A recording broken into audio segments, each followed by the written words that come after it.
అండి, అందరికీ నమస్కారం. గౌతమిపుత్ర శాతకర్ణి ఈ సినిమా పేరులోనే ఒక పవర్, ఒక పౌరుషం ఉంది. అందుకే ఈ సినిమాని చేస్తున్నారు బాలయ్య బాబు గారు. ఇది బాలకృష్ణ గారి 100వ చిత్రం కావడం మరొక విశేషం. మరి ఈ చిత్రం ఎప్పుడు రిలీజ్ అవుతుందని బాలయ్య బాబు అభిమానులందరూ కూడా ఎంతో ఉత్కంఠగా ఎదురుచూస్తున్నారు. ఎన్నో అంచనాల మధ్య ఈ సినిమా మన ముందుకు రాబోతుంది. గౌతమిపుత్ర శాతకర్ణి.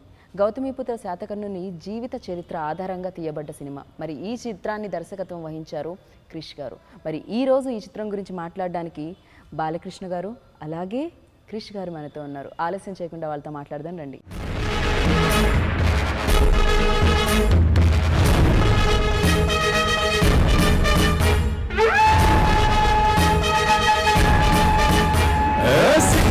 లంఘించను బాలుడు పేరు శాతకర్ణి, సవారి చేసను పేరు శాతకర్ణి.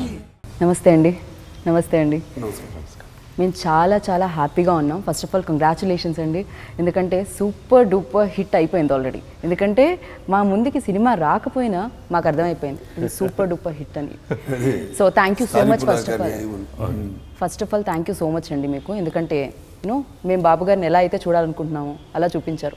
మాకు గౌతమిపుత్ర శాతకర్ణి ఎలా ఉంటారో తెలియదు, కానీ ఉంటే ఇలానే ఉంటారు అని అనిపించింది నాకు. So thank you so much. First of all చెప్పండి, అసలు ఈ ఆలోచన రావడం ఎక్కడి నుంచి వచ్చింది క్రిష్ గారు? అది ఒకసారి నేను వెనక్కి వెళ్తే నాకు గూస్ బంప్స్ వచ్చినాయండి. మీరు ఫస్ట్ చెప్తున్నప్పుడే ఎలా ఉంటాడో తెలియదు గౌతమిపుత్ర శాతకర్ణి అనేది. ఒక కథ ఆ కథ కొన్ని ఎన్నుకుంటుందండి. అంటే చాలా అదృష్టవంతుడు. ఈ కథ ఎవరికైనా ఎన్నుకోవచ్చు, నన్ను ఎన్నుకుంది చూడటానికి. ఒక కథానాయకుని కోరుకుంటానండి, ఆయన మాత్రమే ప్లే చేయాలని. రాస్తున్నప్పుడు నాకు ఏ రూపం, నేను మొదటిసారి పెన్ని పేపర్ మీద పెట్టినప్పుడు నా మనసులో వచ్చిన రూపం బాలకృష్ణ గారిని. నేను ఆడియో ఫంక్షన్లో చెప్పాను, ఆ రాజస్వం ఎలా ఉండాలి, ఆయన కదులుతుంటే ఒక అగ్గి కాగడ రగులుతున్నట్టు ఉండాలని చెప్పాను. నిజంగా ఏదో ఇప్పుడు ఇంటర్వ్యూ కోసం లేకపోతే బాలయ్య బాబు పక్కన కూర్చున్నాను చెప్పడం కాదండి. ఐ వాస్ రియల్లీ అంత ఆ ప్యాగనిజంలోకి వెళ్ళి రాయటం జరిగిందండి. మామూలు వీరుడు కాదు ఇతను. Is an extraordinary military genius అన్నమాట అతను. అట్ ద సేమ్ టైం అతనిలో ఒక గౌతమిపుత్ర శాతకర్ణిని ఒక హ్యూమన్ ఫామ్లో ప్రజెంట్ చేయడానికి ట్రై చేశామండి. అతను ఓన్లీ రాజు, ఓన్లీ కింగ్ ఆఫ్ వారియర్ కాదు, అతనికి అతని తల్లితో ఉన్న అనుబంధం, శాతకర్ణికి వాసిష్ఠితో తన భార్యతో ఉన్న అనుబంధం, తన కొడుకు, తన బాధ్యతలు, ఎథిక్స్, మొరాలిటీస్. కొంచెం ఎక్కువ టైం తీసుకుంటాను అది ఎక్కడ స్టార్ట్ అయింది అనేది. మనం నాగార్జున సాగర్ అని వింటా ఉన్నామండి. ఆచార్య నాగార్జున యూనివర్సిటీ విన్నామండి. ఆ నాగార్జునుడు ఎవరు మనకు తెలిసినంత వరకు ఒక బౌద్ధ గురువు. బట్ మీరు మనం వికీపీడియాలోకి వెళ్ళి ఆచార్య నాగార్జున అని కొడితే గురు ఆఫ్ శాతవాహనాస్ అని ఉంటుంది.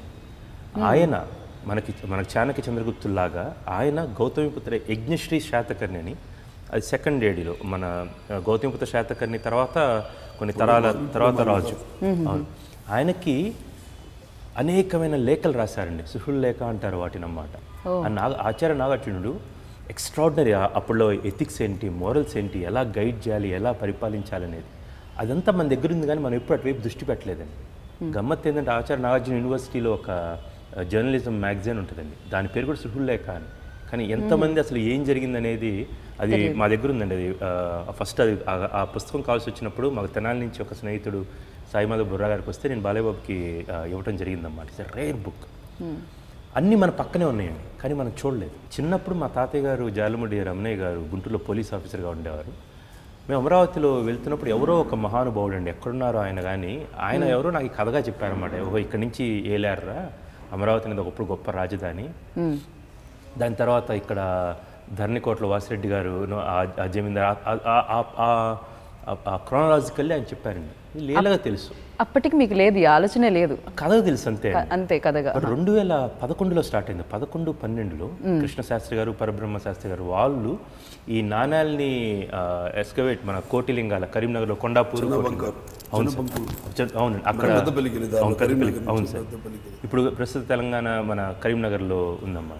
ఆ కాయిన్స్ వచ్చినప్పుడు this the first time I started Satavahana coinage అనేది ఒక చిన్న టైప్ చేస్తే అప్పుడు లాట్ ఆఫ్ ఇన్ఫర్మేషన్ అండి, చాలా ఇన్ఫర్మేషన్ ఉంది. ఇప్పుడు నేను చెప్తే మన ఇంటర్వ్యూ సరిపోదు, ఎందుకంటే సంవత్సరంన్నర ఒక ఐన్స్టీన్ ఒక రిలేటివ్ థియరీని ఎలా అనుకుంటాడో, లేకపోతే ఒక హిస్టారియన్స్ ఎలా అంటాడో కొన్ని 100 ఈక్వేషన్స్ వేసుకొని ఇది రీసెర్చ్ చేసుకొని ఆ కథను రాస్తున్నప్పుడు ప్రతిసారి ఒకే హీరో కదిలేవాడండి.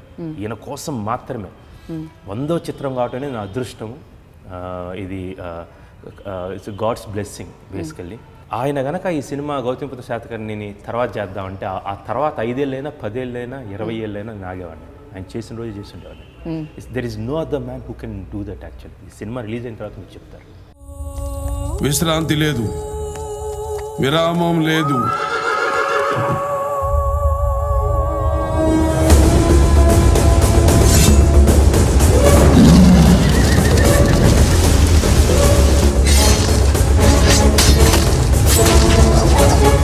మా కత్తి కంటే నెత్తుటి చార ఇంకా పచ్చిగానే ఉంది.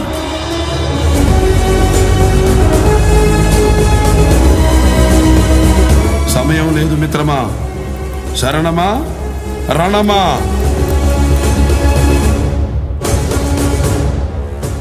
ఈ కథ నాన్నగారు కూడా చేద్దాం అనుకున్నారు అట.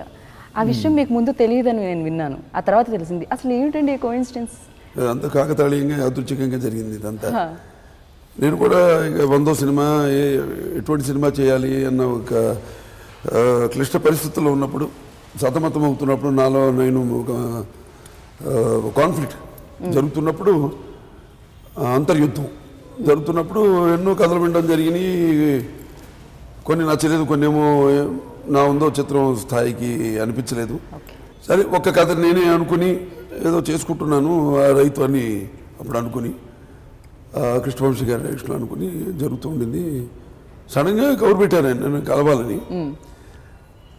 అంతకుముందు పరిచయం కూడా ఎప్పుడన్నా ఫంక్షన్స్లో అది కలవడం అంత ఇది కూడా లేదు మాకు, అటాచ్మెంట్ కానీ ఎటువంటి.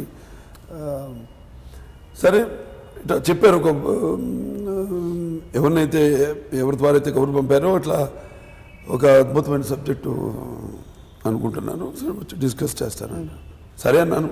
ఆయన రావడం జరిగింది, కలిశారు, చెప్పారు ఇట్లా గౌతమిపుత్ర శాతకర్ణి అనుకుంటున్నామని. మరి కథగా కంటే కూడా ఆయన ఉన్న ఎంతూజియాజం రాగానే చెప్పడం, ఇంకోటేమో ఒక తెలియని ఒక వీరుని గాథ. చల్లని సముద్రం దాగిన బడబాలనంతో ఆ నల్లని ఆకాశంలో కానరాని భాస్కరులు అందరూ అంటారు అన్నారు మహాకవి దాశరథి గారు. సరే, అలాగే ఇది బాగుంది. ఒక ఏమో అంత అంటే ఎట్టాంటి కట్టె కొట్టే తెచ్చే అలాగా అయిపోయింది మొత్తం. అంతే, ఎక్కువసేపు కలవలో ఒక 10 నిమిషాలు అనుకుంటా ఫస్ట్ మీటింగ్. అంతే, అంటే సినిమా ఎంత ఫాస్ట్ గా తీసేశారో చెప్పడం కూడా. ఎస్, చేస్తున్నాం ఈ సినిమా అన్నాను. అంతే అంతే అయిపోయింది. అలాగే అసలు షూటింగ్ కూడా ఇప్పుడు అయిపోయి సినిమా విడుదల రేపు 12 విడుదల అవుతుందంటే కూడా డ్రీమ్ కమ్ ట్రూ. అప్పుడు అయిపోయింది సినిమా. అనగా మొన్న మేము అంటే మొరొక వెళ్ళినట్టో లేకపోతే జార్జియాలో షూట్ చేసాం, ఇన్ని లొకేషన్స్లో చేసాం. అలాగే మధ్యప్రదేశ్ మహేశ్వర్లో షూటింగ్ చేసాం, ఆల్మోస్ట్ 9 రోజులు షూటింగ్ చేసాం అక్కడ. సరే, అంతా ఒక కళలాగా అయిపోయింది మొత్తం. సో ఇంత తొందరగా సినిమా, ఇంత పెద్ద చిత్రం ఇంత తొందరగా అవ్వడం. అండ్ ఏదైతే నాకు తెలియదు ముందు ఈ చిత్రం నాన్నగారు చేయాలనుకున్నాను. తర్వాత మా కొమ్మని అంతా బయట పెట్టారు, ప్రదీప్ గారిని ఒక ఆయన, అలాగే ప్రసాద్ గారిని. సో ఇది ఎలా జరిగింది అంటే ముందు అంటే ముందు ఆయన అనుకున్నారని నాకు తెలుసు. ఆయన అనుకున్నారు కాబట్టి చేశాను అనుకోవడం, అది ఒక తండ్రిగా ఆయన అనుకున్నారు, నేను చేస్తున్నాను అని ఆ అది వేరు, ఆ ప్రేరణ వేరు. ఇది అలా కాకుండా అంతా ఈయనొచ్చి చెప్పడం, అడగడం, ఆ సినిమా అనుకుంటున్నాను అనడం, నేను అలాగే అనడం, తర్వాత నాకు తెలియడం నాన్నగారి సినిమా చేద్దాం అనుకున్నారని. I started believing more. అంతకుముందు నేను నమ్మకాలు ఉండేవి, బట్ ఇది ఒక ముహూర్త బలం కావచ్చు, వాట్స్ గాడ్స్ బ్లెస్సింగ్ అనేది ఈ సినిమాలో నిన్నగాక మొన్న అక్కడ నేను కథ చెప్పినట్టుందండి. Extraordinary journey actually, one of the great years in my life. అంటే అంటారు, పరహితము చేయవాడేవాడు పరహితముడగు భూత పంచకముకున్, పరహితమే పరమ ధర్మము, పరహితమునకు ఎదురు లేదు సర్వేందు ముఖ్య అని. అలాగే అన్ని మొత్తం ఈ సినిమాకి ఒకటి కాదు, పరహితము సేవినప్పుడు పరహితమునకు భూత పంచకముకొని భూత అంటే పంచభూతాలని అలాగే అందరు బ్లెస్సింగ్స్ పంచభూతాలు అయితే అష్టదిక్కులు అయితేనేమి శాతకర్ణి అయితేనేమి గౌతమి బాలశ్రీ గారు అయితేనేమి వాళ్ళందరూ కూడా వాళ్ళు ఎందుకంటే చారిత్రాత్మకంగా వాళ్ళ గురించి మనకు తెలిసింది చాలా తక్కువ. ఎందుకంటే అప్పటికి హిస్టోరియన్స్ రావడం హిస్టరీని వాడు క్రోడీకరించడం అదంతా అప్పటికి ఇంకా మొదలు కాల క్రీస్తు శకం తర్వాత ఇమ్మీడియట్ ఫస్ట్ సెంచరీ మనకి. సో అప్పటికి ఇంకా హిస్టోరియన్స్ రావడం అదంతా లేదు కాబట్టి వాళ్ళు ఆవిష్కరించదలుచుకున్నారు. సమయం వచ్చింది ఏంటో అంతా అందరి ప్రకృతి కూడా సహకరించి మాకు షూటింగ్ అద్భుతంగా నిరాటంకంగా నిరామంగా ఎటువంటి అడ్డంకులు లేకుండా అండ్ ఫ్యాన్స్ అభిమానం కూడా ఎందుకంటే మీ 100వ చిత్రం ఇలాంటి చిత్రం అయి ఉండాలి. ఎందుకంటే నేను ఎప్పుడు అంటాను ఇవాళ నేను ఒక యువరత్నంగా పిలువబడుతున్నా లేకపోతే ఒక నరసింహంగా పిలువబడుతున్నా అదంతా మా అమ్మగారి ఆశల చలువ మా నాన్నగారి ఆశీస్సుల చలువ నా అభిమానుల చలువ అని ఇప్పుడు అంటుంటాను. ఇప్పటికి ఉనికి నిలుపుకున్నాం ఇక ఉనికి చాటుకుందాం. నూతన నిర్మాణమైన భారత రాజ్యాన్ని పరదేశం నేతృతో ప్రక్షాళన చేద్దాం. దొరికిన వాడిని తురుముదాం దొరకని వాడిని తరుముదాం. ఏది ఏమైనా దేశం మేసం తిప్పుదాం.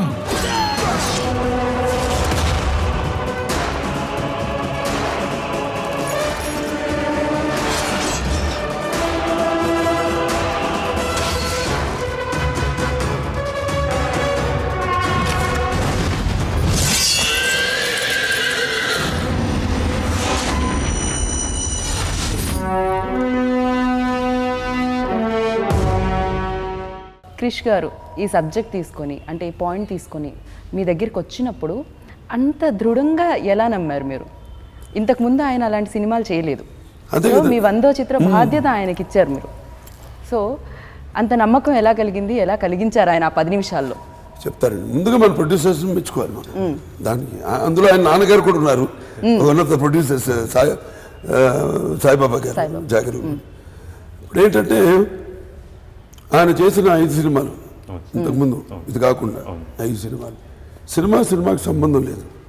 ఒక సినిమాకి ఒక సినిమా నాకు మొదటి నుంచి కూడా కొంచెం అంటే బాగా నాకు సినిమా తప్ప వేరే ప్రపంచం తెలియదు.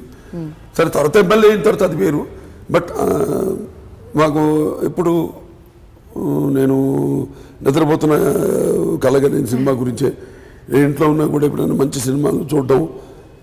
అలాగే నాకు స్టీఫెన్ స్పీల్బర్గ్ ఒకడు మా ఫేవరెట్ డైరెక్టర్.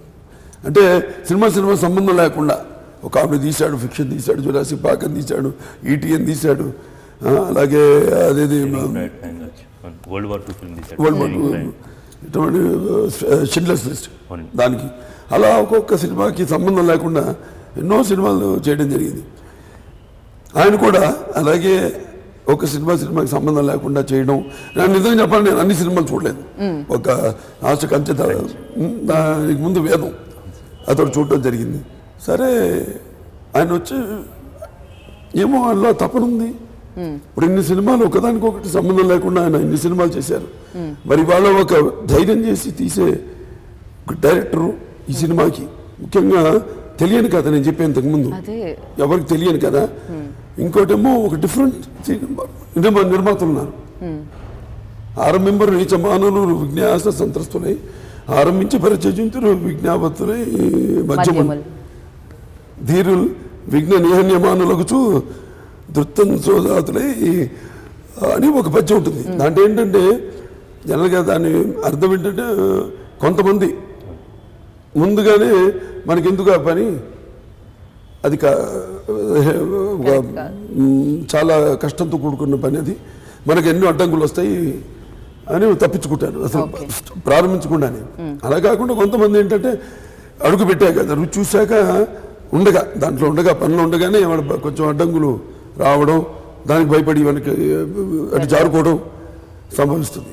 అలా కాకుండా ఒక సంకల్పంతో ఒక ఆత్మవిశ్వాసంతో ముందుకు వచ్చిన నిర్మాతల్ని ముందుగా నేను అభినందిస్తున్నాను. సో తర్వాత ఇక ఆయన వచ్చి చెప్పిన అంటే నాకు ఎప్పుడు ఎవరు చెప్పినా కూడా ఎంత తక్కువ చెప్పి టు ద పాయింట్, ఏమి చుట్టూ సో ఎటువంటి నేను ఓపెన్గా ఆయనలో ఉన్న ఒక ఆవేశం ఆయన అది మెయిన్గా నాకు దానికి నేను ఆకర్షితుడయ్యాను.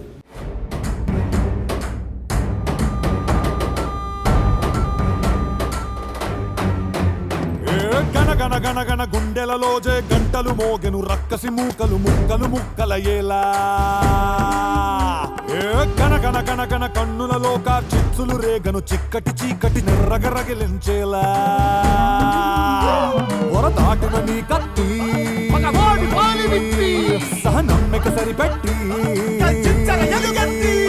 ఎవడురా ఎదటకి రారా అని అనగానే అవునవురా నువ్వు ఆపదకే బలవవుతవురా అంటే మన నీడే కదరా నడురా వెదురా ముందుకు పదరా వేటంటే మన కాటే కదరా కయ్యానికి సయ్యందాం పదరా వీడంటే మన నీడే కదరా నడురా వెదురా ముందుకు పదరా వేటంటే మన కాటే కదరా కయ్యానికి సయ్యందాం పదరా. గౌతమిపుత్ర శాతకర్ణి గురించి ఎవరికీ తెలియదు, కొంచెమే తెలుసు. ఒక సినిమా 2.5 గంటలు ఉంటుంది. ఆ తెలిసిన దాంతో సినిమా తీయాలంటే కష్టం. మీరు ఇందాక అన్నట్టు 2011లో మొదలుపెట్టిన మీరు తెలుసుకోవాలని ఇన్ని సంవత్సరాలు తెలుసుకున్న తర్వాత ఈ సినిమా మాకు అందించారు డెఫినెట్గా. కానీ ఆయన ఎలా ఉంటారు, ఎలా ఉండేవారు, ఇవన్నిటినీ ఎక్కడి నుంచి గ్యాదర్ చేయడం జరిగింది? లేకపోతే దీంట్లో ఏమైనా ఊహ ఉంటుందా? మొత్తం అంతా చాలా ఊహ ఉంటుందండి, చాలా కొద్దిగా తెలిసింది. బేసికల్గా ప్రతిదీ we have to dramatise for the taste of audience. రెండోది ఇది ఎలా ఉంటుందంటే ఒక చరిత్రని కథగా చేయాలంటే ఒక లైన్లో మొత్తం మనకు తెలిసిందంతా ఆ గౌతమి బాలాశ్రీ తను మదర్ రాజమాత నాసిక్లో శాసనాలు వేయించింది. నానాగట్లో అదొకటే ఆధారం ఎంత గొప్ప తల్లే చూడండి. బేసికల్గా అతని జన్మనివ్వటమే కాదు, ఇప్పుడు మనం చెప్పుకోవడానికి కారణభూతం కూడా మళ్ళీ ఆమె ఆయన్ని ఎప్పుడు దాకా జీవించుకోవడానికి. She you lost really well అన్నమాట. అందులో ఒక్కటి ఫర్ ఎగ్జాంపుల్ ఎక్కడో మనకి ఒక చిన్న తీగ దొరుకుతుంది, రాజసూయ యాగం అని ఆయన చేశారు అని. ఎప్పుడో ద్వాపరయుగంలో ధర్మరాజు రాజసూయాగం చేశారు. అప్పుడు శ్రీకృష్ణుడికి అగ్రపూజ చేయటం, శిశుపాల వధ జరగటం.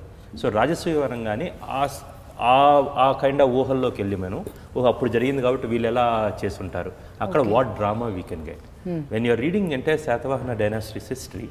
గౌతమిపుత్ర శాతకర్ణి దగ్గర నుంచి తల్లి పేరు పెట్టుకోవటం స్టార్ట్ అవుతుంది. సో అంతకుముందు ఉన్నారా లేరా అనేది కథకు అప్రస్తుతం. సో ఫస్ట్ ఈయనే పెట్టుకోవడం జరిగింది. సో ఇక్కడ నుంచి గౌతమిపుత్ర శాతకర్ణి అంటే గౌతమిపుత్ర తన తల్లి పేరు తీసుకోవటమే. ఎవరికి తల్లి పేరు పెట్టుకున్నారంటే అది documentary. How you dramatise that. తల్లి పేరుని తీసుకోవాల్సిన పరిస్థితులు ఏంటి, ఎలా తీసుకున్నారు, ఆయన ఏ పరిస్థితుల్లో తీసుకున్నారు. సో మాకు చిన్న లైన్ దొరికింది. ఫర్ ఎగ్జాంపుల్ నేను రీసెర్చ్ చేస్తుందని చెప్తున్నానండి, మన ఇన్ఫర్మేషన్ ఇక్కడ తక్కువ ఉందండి. బట్ వెన్ యూ రియల్లీ నాకు ఆడియో ఫంక్షన్లో కొంచెం నేను ఎక్సైట్ అయ్యండి చివరిలో. ద సోల్ రీజన్ ఈజ్ నాకు నిజంగా బాధ. ఇక్కడ నేను రీసెర్చ్లోకి వెళ్తే మనం గూగుల్లో ఎవరు లేరని చాలామంది అంటారండి. But you have to go to Google books. Google బుక్స్లో కొడితే మహారాష్ట్ర స్టేట్ గెజెట్లో దాదాపు 100 పేజీల పైగా స్టేట్ గెజెట్ లైన్ గురించి ఉందండి. ఎందుకంటే ఇప్పుడు మనకి ఏంటంటే మనకి చరిత్ర గురించి తెలుసుకోవాలంటే కూడా మెడ్రాస్ మీరు ఓరియంటల్ లైబ్రరీ ఉంది. అక్కడ లార్డ్ మెకెన్జీ అతనే మన వాళ్ళకంటే కూడా ఎక్కువ ఆయన సేకరించిన ఇన్ఫర్మేషన్, ఈ శాసనాలు ఏంటి ఏంటి ఆయన చాలా రీసెర్చ్ చేసి ఆయన అప్పుడు జరిగిన ఇన్సిడెంట్స్ అన్ని ఒక్కొక్క డిఫరెంట్ డైనాసిటీస్, డిఫరెంట్ కింగ్స్ ఆయన కూడా అక్కడ ఉన్నాయి. మన దగ్గర కంటే కూడా అక్కడ ఉన్నాయి. వాళ్ళని మైక్రో ఫిల్మ్స్ చేసి వాళ్ళు అక్కడ ప్రిజర్వ్ చేశారు.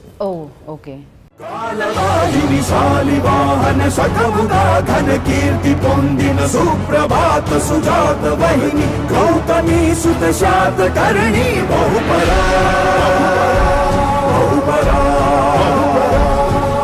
కక్షల కాళ రాత్రిలోన కాంతిక రాజసూయాత్వరమునే జరిపెరా కత్తులలోన చిత్రమైన శాంతికి తానే వేద స్వరముగా పలికెరా సాహో సార్వభౌమ బహుపరాన్నే కన్న పుణ్యంకన్న ఏది మిన్న కాదనుకున్న జననికి జన్మభూమికి తగిన తనయుని వన్నల పొందరా కన్న పుణ్యంకన్న ఏది మిన్న కాదనుకున్న జననికి జన్మభూమికి తగిన తనయుని వన్నల పొందరా. టైం చెప్తున్నప్పుడు ఆయనకి వాయిస్ సార్ ఈ సినిమా మీ వాయిస్ ఓవర్లో స్టార్ట్ అయింది అది చెప్పండి. Then I was telling this line, మిత్రమా మా కత్తివాదర్తో రక్తసిక్తమైన కుంతల దేశం నుంచి పంపుతున్న లేఖ, ఇది మా స్నేహపూర్వక హెచ్చరిక. స్నేహపూర్వక హెచ్చరిక. 18 విరామం లేదు, విశ్రాంతి లేదు, దండయాత్ర లేదు, సాగుతాను. మా కత్తి కంటెన నెత్తుటి చార ఇంకా పచ్చిగానే ఉంది. అండ్ నేను డైలాగ్ దండయాత్రుడు ప్రయాణిస్తూనే ఉన్నాను. దండయాత్రుడు 33 రాజ్యాలకి 32 గెలిచాడు, ఒకటి మిగిలింది క్షారాట, మహాపానుడు సౌరాష్ట్ర, ఒకటి మిగిలింది. సో వారిని మోపుతాడు, అయిపోయింది. మొత్తం దండయాత్రుడు ప్రయాణిస్తూనే ఉన్నాను, ఇక మిగిలింది నీది ఒక్కటే రాజ్యం. సో మర్యాదకు లొంగిపోతావా లేకపోతే శరణమా రణమా? ఒక్కసారి ప్లీజ్, ఒక్కసారి శరణమా రణమా ఒక్కసారి ప్లీజ్. అందుకని చెప్తా ఉన్నప్పుడు కత్తివాద రక్తసిక్తం అది మాట్లాడుతున్నప్పుడు టిల్ శరణమా సినిమాను for all the Balayya Babu అభిమానులకు చెప్తున్నాను, ఫస్ట్ ఆయన గొంతు వినబడుతుంది, dialogues what kind of dialogues actual. And then అతను ఆయన శాతకను వచ్చే ముందన్నమాట we have to built it up basically. ఒక ఆయన్ని ఎలాగైతే చూడాలనుకుంటారో అంతవరంగా మేము ఆ డిజైన్ చేసుకోవడం జరిగింది. చెప్తున్నప్పుడు మా కత్తి కంటే నెత్తుడి చారి ఇంకా పచ్చిగానే ఉంది. ఆయన గుర్తుందో లేదో మరి నేను చెప్తా ఉన్నప్పుడు దెన్ ఆయన చెయ్యి ఆటోమేటిక్ వెళ్తా ఉంది, మా కత్తి కంటే నెత్తుడి చారి ఇలా పచ్చిగానే ఉంది అంటే ఒక డ్రాప్ ఇలా పడుతుంది, ఏదో చెప్తా ఉన్నాను అనమాట.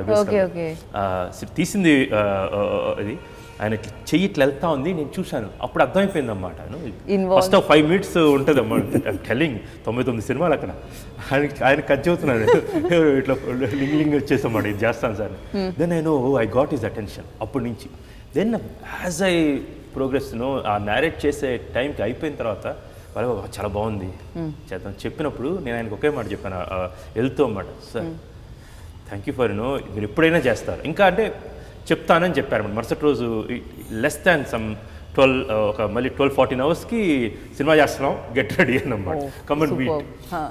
మెరకిల్ అండి యాక్చువల్గా, మెరకిల్. అంటే దీంట్లో నాదేది కానీ నేను అప్పుడు కూడా అడగలేదు, కానీ నాకు అనిపించేది కమర్షియల్ పాయింట్ కూడా ఆయన అంటే ఒకటి ఇంతో కమర్షియల్ పాయింట్ ఏంటంటే మన తమిళనాడు చూసుకుంటే తండ్రి పేర్లు పెట్టుకుంటారు, లేకపోతే ఇప్పుడు మన ఊళ్ళో పేర్లు పెట్టుకుంటాం, లేకపోతే మన ఇక్కడ గౌతమిని పెట్టుకోవడం కమర్షియల్ పాయింట్ అయి ఉంటుంది. ఏదైనా మీరు అడిగారు అప్పుడు గౌతమి ఎవరు లేరుగా ప్రపంచంలో, ఎవరు గౌతమి ఎవరు ప్లే చేస్తారు దాన్ని ముందు అది అడిగాను, అది కమర్షియల్ పాయింట్ ఓకే బాగుంది.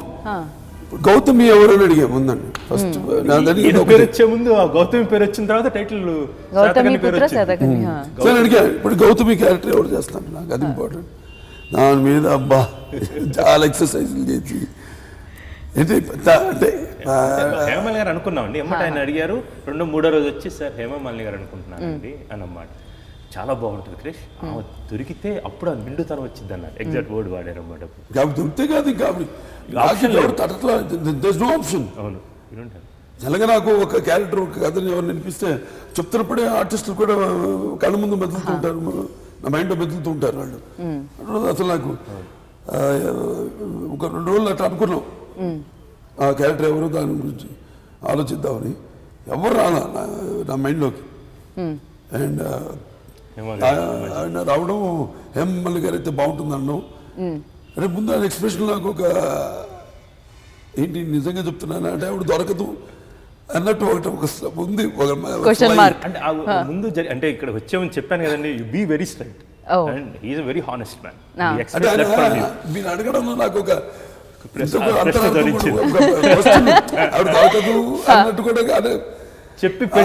కూడా తెలిసింది, కనిపించింది నాకు అందులో. కమానికి అనుకున్నాను కదా కరెక్ట్ పర్ఫెక్ట్ ఆవిడ. ఇక నాకు మైండ్లో ఎవరు మెదలలేదు ఈ 2-3 రోజులు, ఎవరు రాలన్నమ్మా నా మస్తిష్కంలో కూడా. వీల్ ట్రై, ఇంకా ట్రై చేద్దాం, ఇంకా ట్రై అని అంటే నా దృష్టిలో ఆవిడ లేకపోతే సినిమా లేదు డెఫినెట్గా. ఇంకా ట్రై చేసిన ఎవరు లేదు అంటే బట్ ఆవిడ దొరికింది కదా, అంతా చెప్పాక సినిమా చిత్రానికి అంత విచిత్రంగా. At the same time Vasishthi అండి శ్రేయ. టు సీ ఇప్పుడు దాకా చూసిన శ్రేయ ఒక ఎత్తు, అంటే వీళ్ళిద్దరి మధ్య హేమామాలిని గారు తన అత్తగారు గౌతమి, శాతకర్ణిగా బాలకృష్ణ గారు, వీళ్ళిద్దరి మధ్య ఉండే ఒక లేత ఒక వాసిష్టి అన్నమాట. భర్తతోటి అత్తతోటి రాజ్యం పిల్లలు ఎక్స్ట్రాడినరీ పర్ఫార్మెన్స్ అండి. సంథింగ్ అది పూనింది అంతే. మీరు కడుపున మోసింది మనిషిని కాదు, మారణ హోమాన్ని, మహాయుద్ధాన్ని.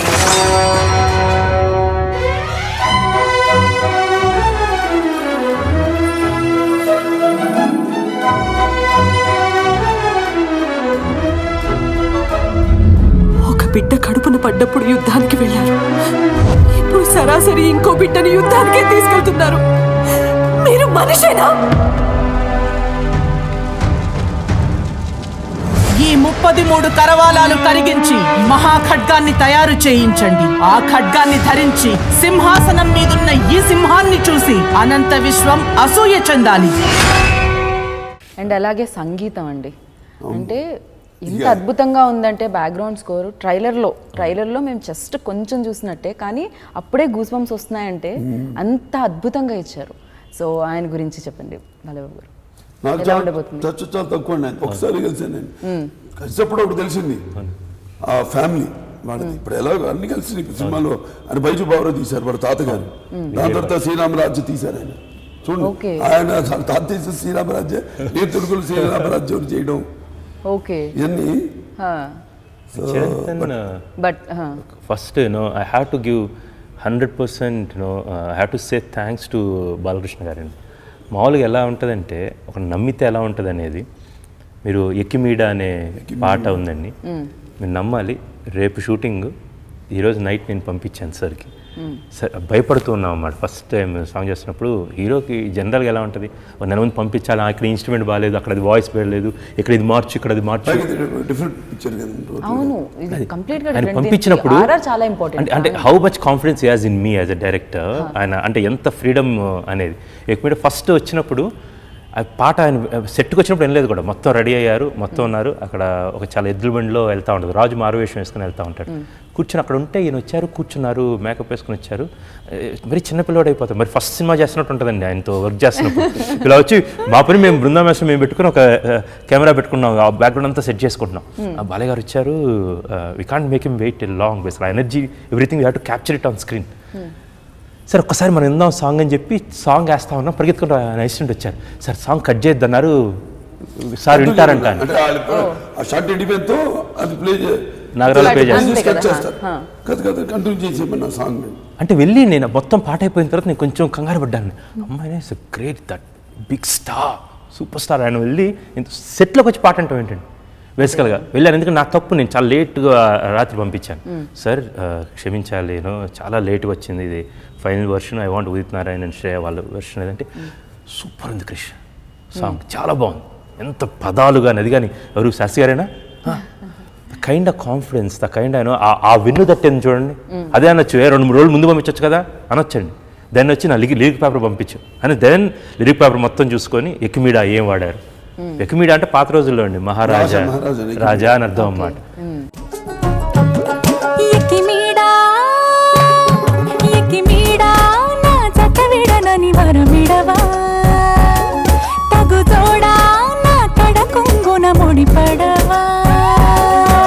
సుకుమారి నీ సొగసు సిరులు నన్ను నిలువెల్లా పెన వేసుకుని, మహారాజు నన్ను మరిపించే నీ మహత్తులో పడి బందీ నయ్యానే, ఎటల్తానే.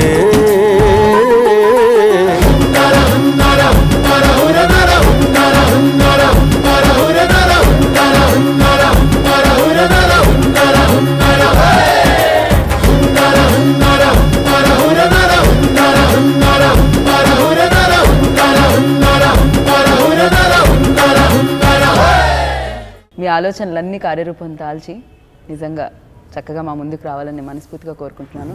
అండ్ ఈ అవకాశం నాకు ఈరోజు వచ్చిన నేను ఇందాక చెప్పాను, అదృష్టంగా భావిస్తున్నానని. Thank you so much. And మీకు ముందుగా గౌతమిపుత్ర శాతకర్ణి సంక్రాంతి శుభాకాంక్షలు.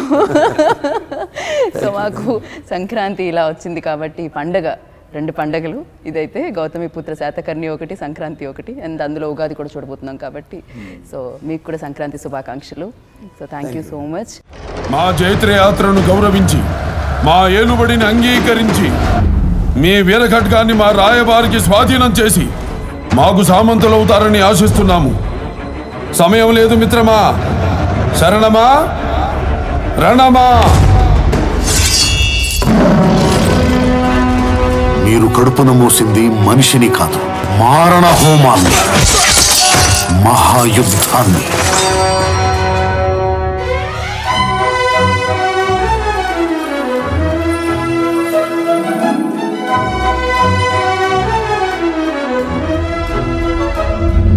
ఒక బిడ్డ కడుపున పడ్డప్పుడు యుద్ధానికి వెళ్ళారు, ఇప్పుడు సరాసరి ఇంకో బిడ్డని యుద్ధానికే తీసుకెళ్తున్నారు. మీరు మనిషేనా? ఈ 33 కరవాలాలు కరిగించి మహాఖడ్గాన్ని తయారు చేయించండి. ఆ ఖడ్గాన్ని ధరించి సింహాసనం మీదున్న ఈ సింహాన్ని చూసి అనంత విశ్వం అసూయ చెందాలి.